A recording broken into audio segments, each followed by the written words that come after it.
மத்தியானம் 2 மணிலேருந்து உங்க ரசிகர்கள் இங்க இருக்காங்க சார். 2 மணிலேருந்து யார் வந்தாலும் வந்து ஊருக்கு போன அப்பா வந்து எப்படி வெயிட் பண்ணுவாங்களோ அந்த மாதிரி வெயிட் பண்ணி அப்படி கத்தி நிறைய பேருக்கு அங்கே வந்து காதல் தண்டபாணி வாய்ஸ் வந்துருச்சு. ஒரே ஒரு அவார்ட் தான் பாக்கி இருக்கு. அந்த ஒரே ஒரு விருது ஒரு மனிதருக்கான விருது.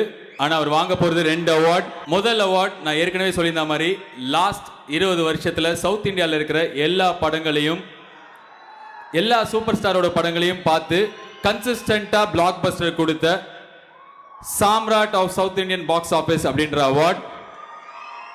இன்னொன்று பீப்புள் சாய்ஸ் மக்களால் ஓட்டு போட்டு தேர்ந்தெடுக்கப்பட்ட சிறந்த நடிகருக்கான விருது. ஸோ அந்த winner of these awards one and only,